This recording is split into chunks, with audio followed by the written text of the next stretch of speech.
Dear friends, welcome back to my channel place classes. Dear friends, आपका अपने channel place classes में स्वागत है। आज के वीडियो लेक्चर में कक्षा 10 गणित दो चर वाले रैखिक समीकरण युग्म में प्रश्नावली 3.3 के क्वेश्चन नंबर 1 को देखेंगे कि किस प्रकार से हम क्वेश्चन नंबर 1 में दिए गए प्रश्नों को हल कर सकते हैं, किस तरह से उनको हम सरल करेंगे। डियर फ्रेंड्स, आपने पिछले वीडियो लेक्चर में प्रश्नावली 3.2 के हर एक क्वेश्चंस को देखा, 3.1 के हर एक क्वेश्चंस को बारी बारी से देखा। इस वीडियो लेक्चर में आप प्रश्नावली 3.3 के क्वेश्चन नंबर 1 को देखेंगे। क्वेश्चन नंबर 1 क्या कह रहा है, जैसे कि आप ऊपर स्क्रीन पर भी देख पा रहे होंगे, लिखा हुआ है निम्न समीकरणों के युग्मों को विलोपन विधि तथा प्रतिस्थापन विधि से हल कीजिए। कौन सी विधि अधिक उपयुक्त है, यानी कौन सी विधि सबसे अच्छा है, कौन सी विधि आपके लिए आसान है, ये भी आपको बताना है। यानी एक ही सवाल को प्रतिस्थापन विधि से भी हल करना है और विलोपन विधि से भी हल करना है, ठीक है। और उसको दोनों विधियों से हल करने के बाद ये बताना है कि कौन सा विधि आपके लिए आसान है, कौन सा विधि आपके लिए सबसे सरल है, ठीक है। तो सबसे पहले प्रश्नावली 3.1 के प्रश्नावली 3.3 के क्वेश्चन नंबर 1 का पहला क्वेश्चन देखेंगे। और पहला क्वेश्चन आपका यही है, बहुत ही आसान है। पहला क्वेश्चन को लिख देंगे। पहला क्वेश्चन है x + y = 5 और 2x - 3y = 4। ये इसमें दो इक्वेशन दिए गए हैं और इन दोनों इक्वेशंस के हम पहले विलोपन विधि और फिर प्रतिस्थापन विधि से हल करेंगे। तो यहाँ पर हल डाल दीजिए और हल डालने के बाद लिख दीजिए विलोपन विधि से, विलोपन विधि से, ठीक है। विलोपन विधि से, विलोपन विधि से हल किया जाए तो पहला इक्वेशन है x + y = 5, इसको बनाएंगे समीकरण नंबर 1। और दूसरा है 2x - 3y = 4, इसको बनाएंगे समीकरण नंबर 2। विलोपन विधि क्या कहता है, ध्यान से समझेंगे। विलोपन विधि कहता है कि जो समीकरण दिए गए हैं उन दोनों समीकरणों में से किसी एक चर के गुणांक सेम होने चाहिए। जैसे यहाँ पर x है तो यहाँ 2x यानी सेम नहीं है, बराबर नहीं है। यहाँ y है, यहाँ 3y है, ये भी बराबर नहीं है। तो अगर जब गुणांक बराबर ना हो तो किसी एक के गुणांक को बराबर कर लीजिए। तो आप x को भी कर सकते हैं, y को भी कर सकते हैं। और बराबर करने के दो तरीके हैं, आप भाग करके भी कर सकते हैं और गुणा करके भी कर सकते हैं। लेकिन आपके लिए बेस्ट तरीका होगा गुणा करके बराबर करना। भाग करने में आपको समस्या होगी, यानी भाग करना आसान नहीं होगा, इसलिए हम गुणा करके बराबर कर लेंगे। तो यदि हम x का बराबर करेंगे तो 2 का गुणा करना पड़ेगा, और यदि हम y को बराबर करेंगे तो 3 का गुणा करना पड़ेगा। तो हम x को भी बराबर कर सकते हैं, y को भी बराबर कर सकते हैं, स्वतंत्र हैं, किसी को भी कर सकते हैं। तो मैं y को बराबर कर रहा हूँ, तो यहाँ लिखेंगे समीकरण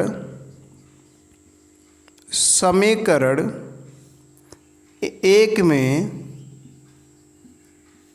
3 से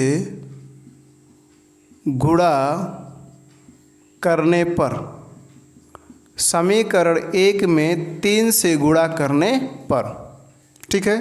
गुणा करेंगे तो यहाँ हो जाएगा 3x प्लस है, प्लस ही होगा, ये हो जाएगा 3y और ये हो जाएगा 5 तिहाई 15, ये बनेगा समीकरण नंबर 3, ठीक है। सभी में गुणा होगा, किसी को छोड़ेंगे नहीं। अब देखेंगे जिसमें गुणा किए हैं उस समीकरण से हमें कोई लेना देना नहीं है। दूसरा समीकरण और तीसरा समीकरण देखेंगे, तो दूसरा और तीसरा समीकरण देखेंगे तो यहाँ 3y है, यहाँ भी 3y। तो जब किसी चर का गुणांक सेम हो जाए तो उसको चिन्ह को देखिए। तो अगर इसका चिन्ह देखेंगे तो माइनस है, इसका चिन्ह प्लस है। यदि 1 - 1 प्लस है तो दिए गए समीकरणों को जोड़ लेंगे, लेकिन यदि दोनों का चिन्ह सेम है, माइनस माइनस या प्लस प्लस है, तो घटा देंगे। तो यहाँ लिखेंगे समीकरण 2 व 3 को जोड़ने पर, समीकरण 2 व 3 को जोड़ने पर ठीक है, जोड़ा जाए तो 2 आपका है 2x minus 3y equal to 4 और तीसरा है 3x plus 3y equal to 15। इनको जोड़ लिया जाए तो देखेंगे ये कैंसिल हो जाएगा, ये 3 2 5 यानी ये हो जाएगा 5x और ये बराबर हो जाएगा 15 4 19। तो x बराबर आपको मिल जाएगा 19/5। ये हो गया x का वैल्यू। तो जब x का वैल्यू निकाल लिए हैं तो y का वैल्यू भी आप आसानी से निकाल सकते हैं। y का वैल्यू कैसे निकालेंगे? इस x के वैल्यू को किसी भी समीकरण में, चाहे 1 में 2 में 3 में किसी में भी रख देंगे तो आपको y का वैल्यू पता चल जाएगा। तो यहाँ लिखेंगे समीकरण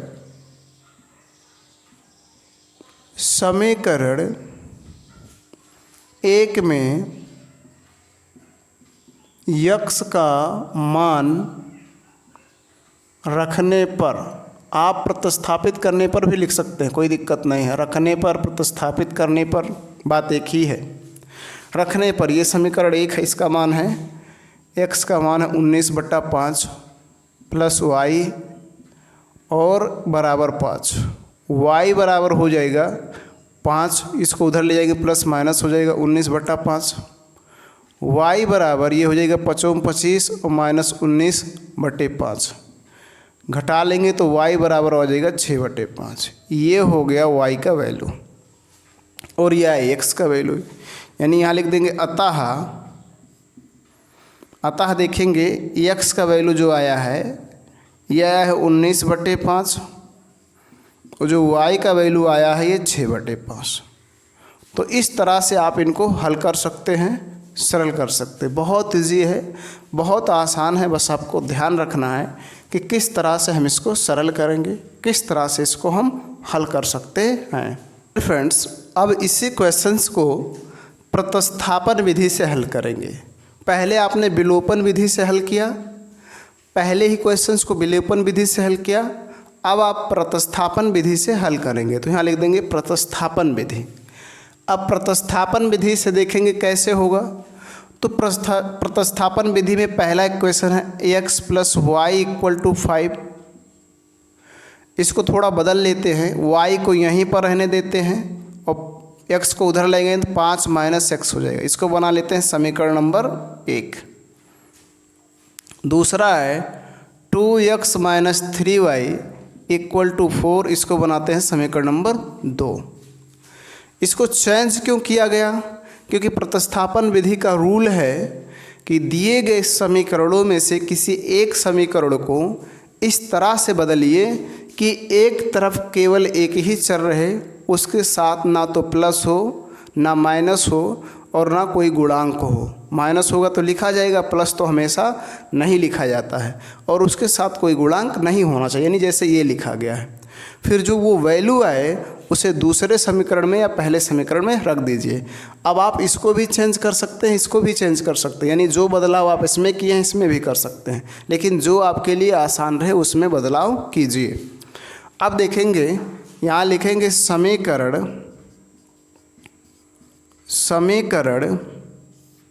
2 में y का मान प्रतिस्थापित करने पर, प्रतिस्थापन विधि लगा रहे हैं तो लिख दीजिए प्रतिस्थापित करने पर, ठीक है, प्रतिस्थापित करने पर। तो प्रतिस्थापित किया जाए तो समीकरण 2 यही है, 2 हो जाएगा यहाँ पर और x हो जाएगा, और माइनस है -3 हो जाएगा, और y का वैल्यू ब्रैकेट्स में लिख देंगे 5 - x और बराबर 4। ये हो जाएगा 2x -5 दिए 15 और माइनस प्लस 3x बराबर आपका 4 हो जाएगा। ये प्लस है, ये प्लस आपका जुड़ जाएगा, हो जाएगा 5x, और इसको उधर ले जाएंगे तो 4, ये प्लस है, माइनस प्लस हो जाएगा। 5x बराबर आपका 15 और 9 19 आ गया। x बराबर आपका आ गया 19/5। देखिए x का वैल्यू आ गया 19/5। आपने विलोपन विधि से लगाया था तब भी x का वैल्यू 19/5 आया था। तो ध्यान रखना, चाहे विलोपन विधि से लगाए या प्रतिस्थापन विधि से, आंसर सेम होगा, कभी बदलेगा नहीं। अब इस x का वैल्यू समीकरण 1 में रख दीजिए। तो यहाँ लिखिए समीकरण 1 में x का मान प्रतिस्थापित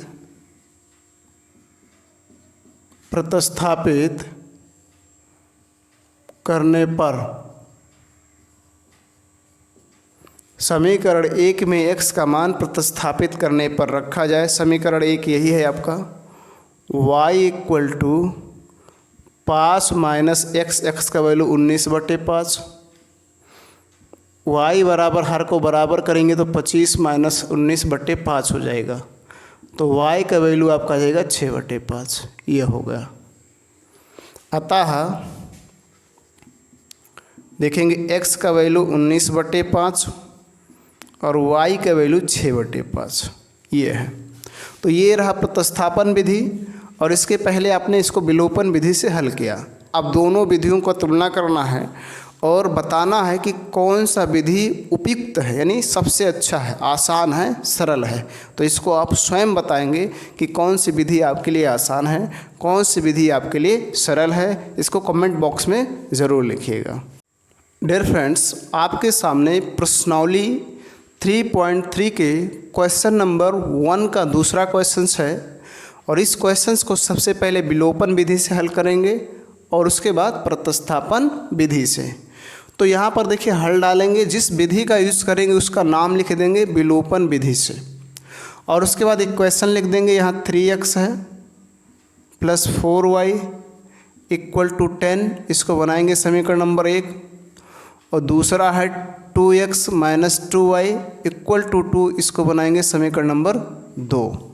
अब आपको विलोपन विधि याद करना है। मैंने क्या बताया कि विलोपन विधि कहता है कि दिए गए समीकरणों में से किसी एक समीकरण का एक चर सेम होना चाहिए, दोनों का, यानी दोनों समीकरणों का कोई एक चर सेम होना चाहिए। तो देखिए यहाँ भी x है, यहाँ भी x, लेकिन गुणांक देखिए, इसका 3 है, इसका 2 अलग है। यहाँ y है, यहाँ भी y है, इसका गुणांक 4 है, इसका गुणांक 2 है। तो किसी एक चर के गुणांक को सेम करना, चाहे y के करें या x के करें, दोनों में से किसी एक को कर सकते हैं। और बराबर करने के 2 तरीके हैं, भाग करके, गुणा करके। तो गुणा करके बराबर करना आपके लिए आसान है, भाग करके बराबर करने में आपको समस्या होगी, दिक्कत होगी। ठीक है, तो गुणा करेंगे। अब देखिए यदि हम इसको बराबर करेंगे तो ये इसमें हम 3 का गुणा करेंगे तब 6 होगा, इसमें 2 का गुणा करेंगे तब 6 होगा, यानी दोनों में करना पड़ेगा। तो ये थोड़ा हमारे लिए मुश्किल हो जा रहा है, इसको चेक कर लेते हैं। यहाँ 4 है, अगर हम इसमें 2 का गुणा कर दें तो ये भी 4 बन जाएगा, तो ये हमारे लिए आसान है। तो इस तरह से आपको चेक कर लेना। तो यहाँ लिखना समीकरण 2 में 2 से गुणा करने पर, समीकरण 2 में 2 से गुणा करने पर, तो 2 से गुणा किया जाए, 2 यही है, 2 दूना 4x और माइनस 2 दूना 4y और बराबर 2 दूना 4, इसको बनाएंगे समीकरण नंबर 3। अब जिस समीकरण में गुणा किए उसको छोड़ दिए, यानी इससे हमें कोई लेना देना नहीं है। पहले को देखिए और तीसरे को। अब जिसको आप सेम किए हैं, बराबर किए, उसके चिन्ह को देखें तो ये प्लस है, ये माइनस। एक प्लस एक माइनस हो तो जोड़ेंगे, दोनों माइनस या दोनों प्लस हो तो घटाएंगे, तो यहाँ जोड़ लेंगे। तो यहाँ लिखेंगे समीकरण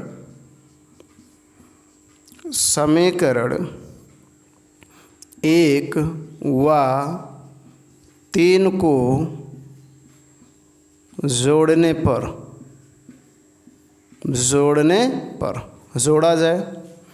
तो समीकरण ये किए है 3x minus 4y plus 4y बराबर 10 और 4x माइनस 4y बराबर 2 नहीं 4 जोड़ेंगे तो ये हो जाएगा 4 3 7x और ये प्लस माइनस है तो कैंसिल हो जाएगा। ये हो जाएगा 10 4 14, x बराबर हो गया 14/7। तो x का मान आ गया 2, x का मान मिल गया। अब इस x का वैल्यू चाहे 3 में रखें, 2 में रखें, 1 में रखें, किसी में भी रख देंगे तो आपको y का वैल्यू पता हो जाएगा। तो इस x का वैल्यू समीकरण 1 में रखते हैं तो यहाँ लिखेंगे समीकरण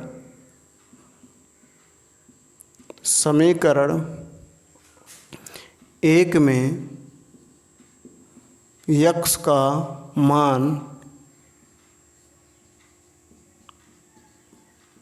प्रतिस्थापित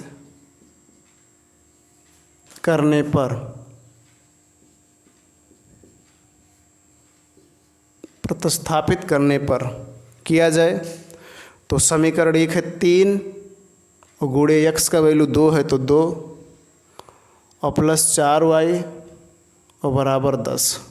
तो ये जगह 3 दूना 6 प्लस 4y बराबर 10। 4y बराबर इसको उधर ले जाएंगे तो 10 माइनस 6 तो 4y बराबर आपको 4 मिल गया। तो y बराबर आपको 4/4 तो y का वैल्यू आपको मिल गया 1। ये हो गया। अतः यहाँ देखेंगे x का वैल्यू जो मिला आपको 2 और y का जो वैल्यू मिला आपका 1। x का वैल्यू 2, y का वैल्यू 1। तो इस तरह से इसको आप विलोपन विधि से हल करेंगे और x का वैल्यू और y का वैल्यू निकालेंगे। ठीक है। अब इसी क्वेश्चंस को हम प्रतिस्थापन विधि से हल करेंगे। डियर फ्रेंड्स, अब दूसरे क्वेश्चंस को प्रतिस्थापन विधि से हल करेंगे। पहले आपने विलोपन विधि से देखा किस तरह से हम उसको हल कर सकते हैं। अब इसी को प्रतिस्थापन विधि से हल करेंगे। तो प्रतिस्थापन विधि सबसे पहले लिख देना है, फिर इक्वेशन लिखना है। क्या है? 3x प्लस 4y बराबर आपका 10 है। इसको बनाते हैं समीकरण नंबर 1। दूसरा है 2x minus 2y equal to 2। इसको अभी 2 नहीं बनाएंगे, इसमें थोड़ा चेंजिंग करेंगे। प्रतिस्थापन विधि में दोनों समीकरणों में से किसी एक समीकरण को इस तरह से लिखेंगे कि एक तरफ केवल एक ही चर रहे, उसके साथ कोई गुणांक या माइनस चिन्ह नहीं होना चाहिए। ठीक है। तो इसको इधर ले जाते हैं तो यहाँ बचेगा 2x और ये 2 माइनस प्लस हो जाएगा 2y। ठीक है। x बराबर हो जाएगा 2 प्लस 2y और बटे का 2 हो जाएगा। ठीक। इसको अगर चाहे तो हम थोड़ा सा और सरल कर लें तो x बराबर यहाँ हो जाएगा 1 और प्लस यहाँ हो जाएगा y। इसको बनाते हैं समीकरण नंबर 2। 2 से 2 कट जाएगा। ठीक है। अब इस x का वैल्यू समीकरण 1 में प्रतिस्थापित करेंगे तो यहाँ लिखेंगे समीकरण 1 में x का मान प्रतिस्थापित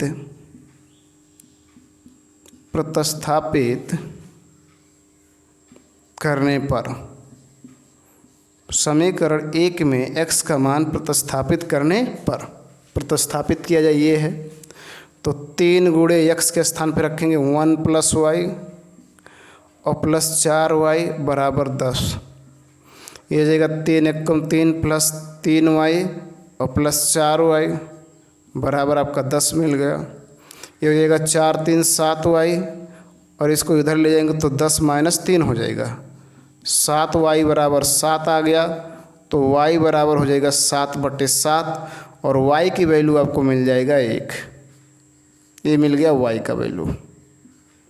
ठीक है। y का वैल्यू कितना मिल गया? 1। अब इस y के वैल्यू को चाहे 1 में रखें या 2 में रखें तो 2 में रख देंगे। तो यहाँ लिखेंगे समीकरण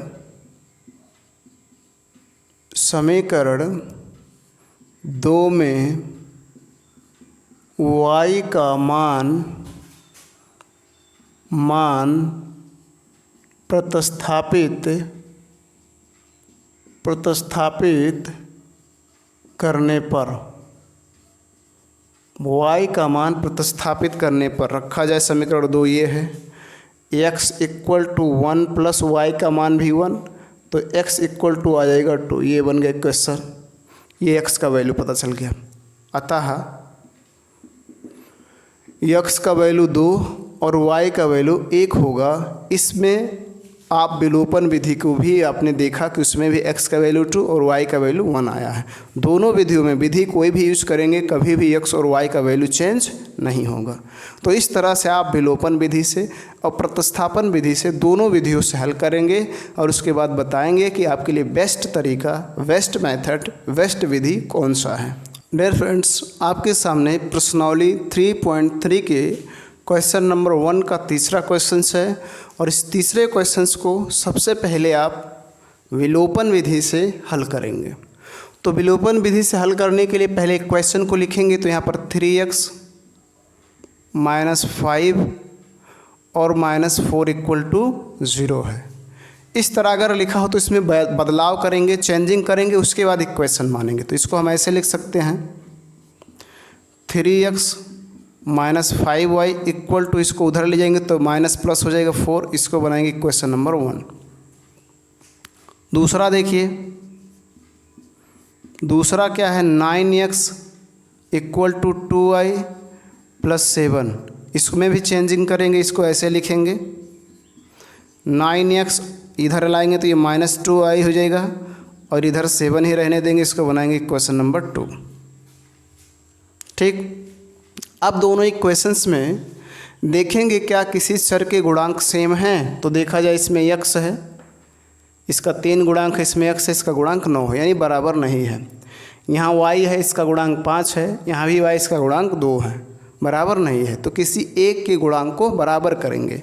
तो हमारे लिए आसान किसका होगा, इसको बराबर करना। यदि इस 3 में 3 का गुणा कर दें तो 9 बन जाएगा, तो इसको बराबर करना हमारे लिए आसान होगा। तो गुणा कर देंगे, यहाँ लिखेंगे समीकरण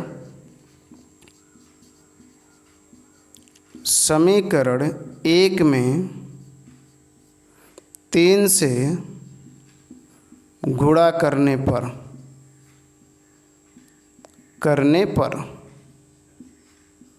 ठीक है, गुणा कर दिया जाए। 3 से गुणा करेंगे इसमें तो 3 त्रिक का 9x और -5 तिहाई 15y और बराबर आपका हो जाएगा 4 तिहाई 12, इसको बनाएंगे समीकरण नंबर 3। जब भी गुणा करेंगे सभी में होगा, दोनों पक्षों में होगा।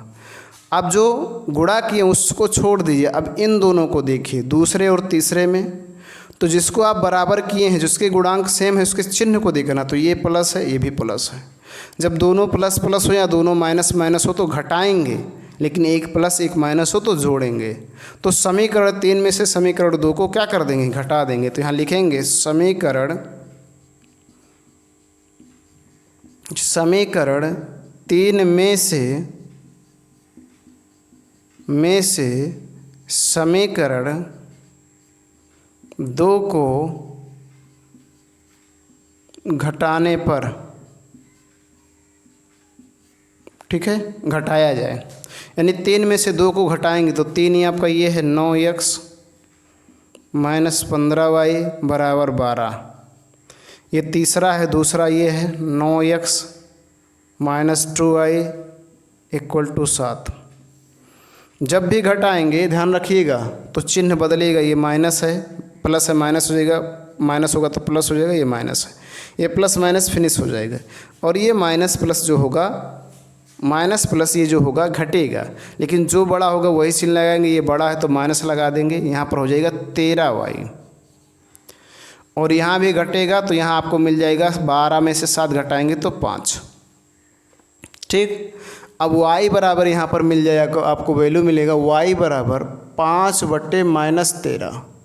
और इसको हम ऐसे लिख सकते हैं y इक्वल टू -5/13। ये हो गया y का वैल्यू। तो जब y का वैल्यू निकाल लिए तो x का भी वैल्यू निकाल लीजिए। y का वैल्यू समीकरण 1, 2, 3 किसी में रख दीजिए। तो किस में रखा जाए, समीकरण 1 में रख देते हैं। तो यहाँ रखेंगे समीकरण 1 में y का मान प्रतिस्थापित करने पर,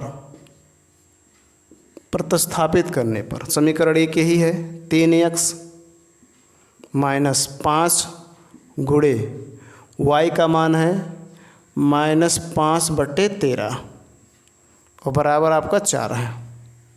ठीक है, ध्यान से देखिएगा, 3x यहाँ माइनस प्लस हो जाएगा, 25/13 बराबर 4। 3x बराबर इसको उधर ले जाएंगे तो 4 माइनस 25/13। 3x बराबर इनके हर को बराबर करेंगे तो 13 ही आएगा, ये हो जाएगा 13 चौक के 52 माइनस 25। 3x बराबर घटा देंगे तो 7, यहाँ पर 2 यानी 27/13। x बराबर हो जाएगा 27/13 में भाग जाएगा 3 का, गुणा है तो इधर आएगा भाग हो जाएगा। इसको और सरल करेंगे तो ये हो जाएगा 27/13 गुणे 1/3। इस 3 से 27 को काटेंगे 9, यानी यहाँ पर x का वैल्यू आपको मिल जाएगा 9/13। ये हो गया x का वैल्यू। y का वैल्यू -5/13 और x का वैल्यू 9/13। तो इस तरह से आप इसको हल करके x और y के वैल्यू को ज्ञात कर सकते हैं। और अभी तक आपने कौन सा विधि यूज़ किया? विलोपन विधि। अब इसी क्वेश्चंस को हम प्रतिस्थापन विधि से हल करेंगे। डियर फ्रेंड्स, अब हम इस क्वेश्चंस को प्रतिस्थापन विधि से हल करेंगे। तो यहाँ पर लिख देंगे प्रतिस्थापन विधि से। उसके बाद सबसे पहले क्वेश्चंस को लिखेंगे तो क्या लिखा है, 3x -5y और -4 बराबर 0। अभी इसको इक्वेशन नहीं बनाएंगे, थोड़ा इसमें चेंजिंग करेंगे। तो हम लिख देंगे 3x -5y और इसको उधर ले जाएंगे तो प्लस हो जाएगा 4। ये बनाएंगे समीकरण नंबर 1।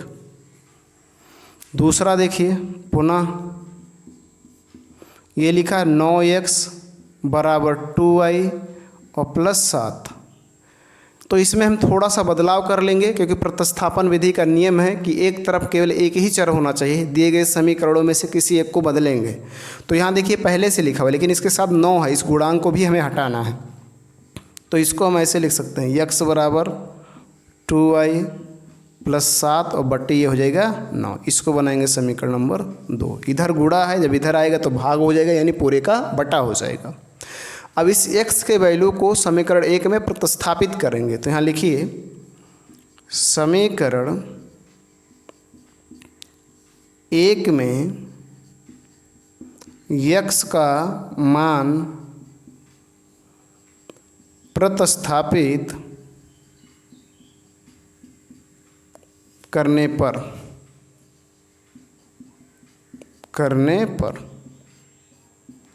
समीकरण 1 में x का मान प्रतिस्थापित करने पर, तो प्रतिस्थापित किया जाए समीकरण 1 यही है, 3 गुणे x का वैल्यू 2y +7 बटे का 9, ये हो गया, और -5y बराबर 4।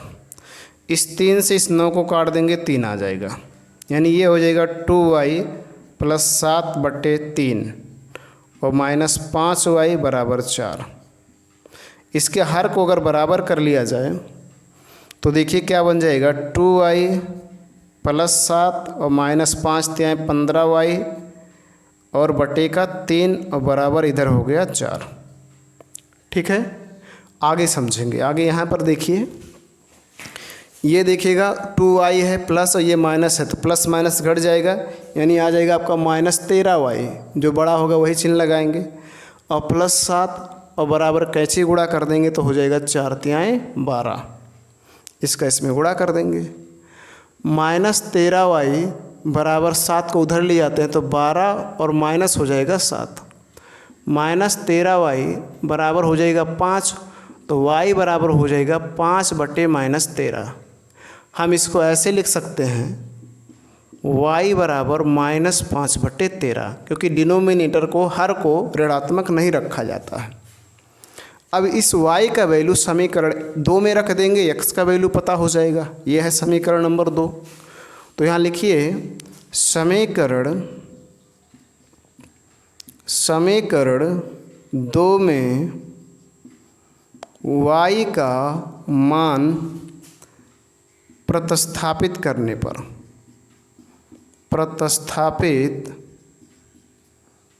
करने पर, प्रतिस्थापित करने पर, प्रतिस्थापित किया जाए। समीकरण 2 यही है। तो x इक्वल टू है 2y, तो 2 गुणे y के स्थान पे -5/13 और +7/9। ठीक है, देखिए यही है समीकरण नंबर 2। सरल करते हैं। x बराबर गुणा कर लेंगे तो -5 दूना 10/13 हो जाएगा और +7/9।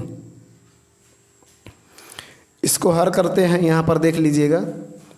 तो -10 और +13 7 91 और /13 हो जाएगा और फिर /9 और हल करते हैं। x बराबर हो जाएगा, घटा लेंगे तो ये मिल जाएगा आपका 91 में से 10 घटाएंगे तो आ जाएगा 81/13 और ये जो है उल्टा करेंगे तो 1/9 हो जाएगा और इससे इसको काट देंगे तो 9 9 81, यानी x बराबर आ जाएगा आपका 9/13।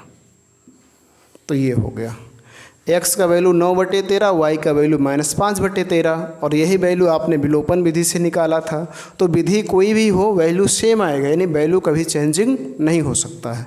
तो इस तरह से आप इसको आसानी से हल कर सकते हैं, ज्ञात कर सकते हैं। तो आपने प्रतिस्थापन विधि से भी हल किया और विलोपन विधि से भी हल किया। अब आपको ये बताना है कि सबसे बेस्ट तरीका, सबसे बेस्ट मेथड कौन सा है, विलोपन विधि है या प्रतिस्थापन विधि। ये आपके ऊपर डिपेंड है। इसके बारे में कमेंट बॉक्स में ज़रूर लिखिएगा। डियर फ्रेंड्स, आपके सामने प्रश्नावली 3.3 के क्वेश्चन नंबर 1 का चौथा क्वेश्चन है और क्वेश्चन नंबर 4 को सबसे पहले विलोपन विधि से हल करेंगे और उसके बाद प्रतिस्थापन विधि से हल करेंगे। तो यहाँ पर देखिए लिखा है विलोपन विधि से। अब इन इक्वेशंस को सबसे पहले क्वेश्चंस को लिखते हैं। तो लिखा x/2 और +2y/3 इक्वल टू -1। इसको ऐसे क्वेश्चंस बना लेंगे तो हमें दिक्कत होगा। इसमें चेंजिंग करते हैं। इसमें चेंजिंग करेंगे यानी इसके हरों को बराबर करेंगे तो एलसीएम लेंगे 6 आएगा। इसमें 3 का गुणा कर दीजिए 3x और इसमें 2 का गुणा कर दीजिए 2 दूना 4y और बराबर -6। थोड़ा और बदलते हैं। 3x और +4y बराबर रहने देते, इसको उधर कर देंगे तो -6। अब इसको बनाएंगे समीकरण नंबर 1।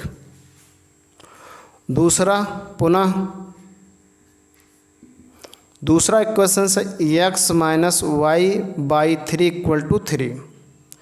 इसको भी करेंगे, हर को बराबर तो 3 आएगा। ये हो जाएगा 3x - y और इक्वल टू 3। अब देखेंगे इसको भी चेंजिंग करेंगे तो 3x - y इक्वल टू 3 तरीका हो जाएगा 9। इसको बनाएंगे क्वेश्चन नंबर 2।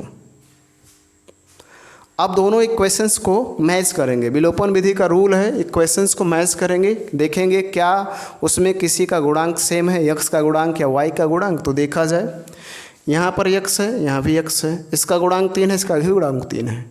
तो जब गुणांक सेम हो तो हमें गुणा करके बराबर करने की ज़रूरत नहीं है। चिन्ह को देखेंगे, इसका चिन्ह प्लस, इसका भी चिन्ह प्लस। जब चिन्ह जो हो प्लस प्लस हो या माइनस माइनस हो तो घटा देंगे और एक माइनस एक प्लस होता जोड़ देंगे। तो यहाँ घटा देंगे तो 1 में से 2 को घटा देंगे। यहाँ लिख देंगे समीकरण 1 में से समीकरण 2 को घटाने पर, क्या कर देंगे, घटाने पर। ठीक है, घटाया जाए। इसको यहाँ पर देखेंगे साइड में। समीकरण ये किए है आपका 3x और +4y इक्वल टू -6 और समीकरण 2 है आपका 3x - y इक्वल टू 9। अब इनको घटाना है। घटाएंगे जब भी तो चिन्ह बदलेगा, प्लस है माइनस, माइनस होगा तो प्लस हो जाएगा, प्लस है तो माइनस। ये ख़त्म हो गया। ये प्लस प्लस इस चिन्ह का वैल्यू ख़त्म हो गया, यानी इसका कोई मतलब नहीं। अब ये देखा जाएगा, ये देखा जाए तो प्लस प्लस जुड़ेगा, 4 और 1 हो जाएगा 5y। और यहाँ देखेंगे माइनस माइनस है तो ये भी जुड़ेगा, माइनस आपका हो जाएगा 15। तो y बराबर हो गया -15/5। तो y का वैल्यू आपको मिल गया -3। y को वैल्यू जब मिल गया है तो x का वैल्यू आप समीकरण 1 या 2 में रखकर ज्ञात कर सकते हैं। ठीक है, तो यहाँ रख देंगे समीकरण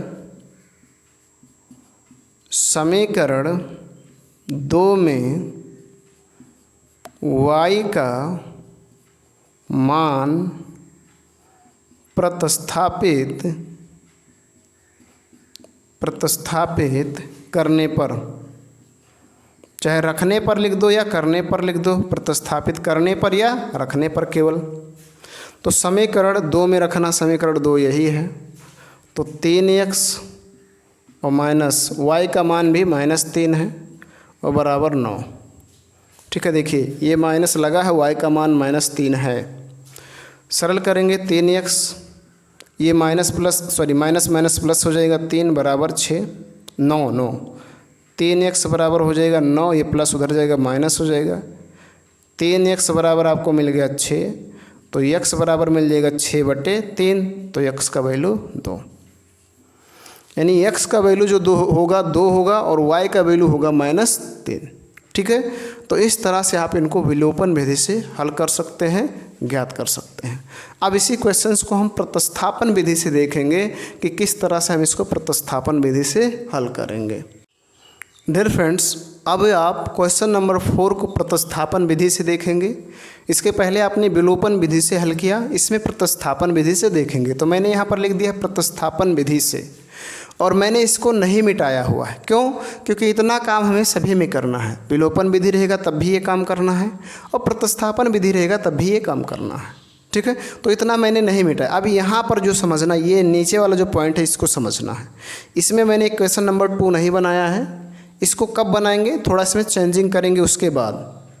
ठीक, तो देखिए क्या करते हैं, इस y को उधर ले जाते हैं, तो यहाँ बचेगा 3x और ये 9 और ये y उधर जाएगा तो प्लस हो जाएगा y, और x बराबर हो जाएगा आपका 9 + y/3। अब इसको हम बनाएंगे समीकरण नंबर 2, क्योंकि प्रतिस्थापन का रूल है। मैंने कई बार आपको बताया कि किसी एक चर को ऐसा लिखेंगे कि उसके साथ कोई गुणांक ना हो और ना ही माइनस चिन्ह होना चाहिए, तो इस तरह से बदल लेंगे। अब इस x का वैल्यू समीकरण 1 में रखेंगे, तो यहाँ लिखेंगे समीकरण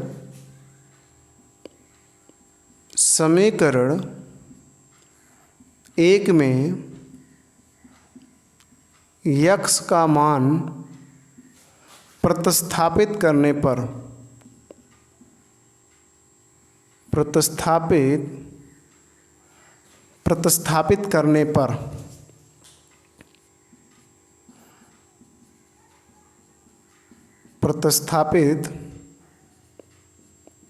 पर समीकरण 1 में x का मान प्रतिस्थापित करने पर, तो ये है, यहाँ रखा जाए तो 3 गुणे x का वैल्यू है 9 + y/3। ठीक है, और आगे क्या लिखा, +4y और इक्वल टू -6, तो -6। देखिए यही इक्वेशन है। तो 3 गुणे x का वैल्यू रखा गया 9 + y/3 + 4y इक्वल टू -6। सरल कर लेते हैं, इस 3 से ये 3 कट जाएगा, यहाँ बचेगा 9 + y और प्लस यहाँ बचेगा 4y और बराबर -6। ये दोनों जोड़ लेंगे तो हो जाएगा 5y, और ये -6 है, ये प्लस भी उधर जाएगा, माइनस हो जाएगा 9। 5y माइनस जुड़ेगा, माइनस चिन्ह लगाएंगे, 9 × 6 = 15, y बराबर हो जाएगा -15/5। तो y का वैल्यू आपको मिल गया -3। अतः x का वैल्यू आपको मिला है, x का वैल्यू कितना मिला आपको, x का वैल्यू नहीं मिला, y का वैल्यू मिला है। अभी x का वैल्यू आपने नहीं निकाला, y का वैल्यू आपको मिल गया -3। y का वैल्यू आपको -3 मिल गया है, तो यहाँ पर अभी अतः नहीं लिखेंगे क्योंकि हमें x का भी वैल्यू निकालना है। तो इस y के वैल्यू से x का वैल्यू निकाल लेंगे समीकरण 2 में रखकर। तो यहाँ लिखेंगे समीकरण 2 में y का मान प्रतिस्थापित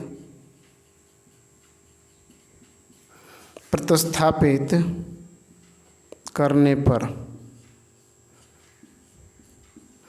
प्रतिस्थापित किया जाए तो ये है समीकरण नंबर 2। x रख देंगे बराबर y 9 प्लस वाई, वाई का मान -3 और बट्टे आपका 3।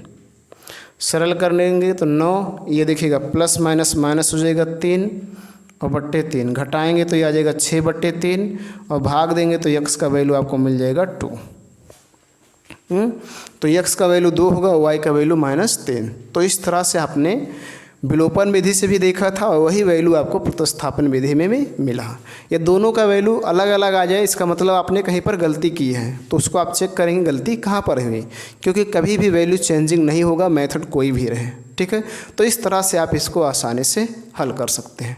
डियर फ्रेंड्स, आज के वीडियो लेक्चर में आपने प्रश्नावली 3.3 के क्वेश्चन नंबर 1 में दिए गए 4 क्वेश्चंस को हल करा। उसमें प्रतिस्थापन विधि का भी यूज़ किया और विलोपन विधि का भी यूज़ किया, और फिर आपको ये लिखना बताना है कि कौन सी विधि आपको सबसे अच्छी लगी, प्रतिस्थापन विधि या विलोपन विधि।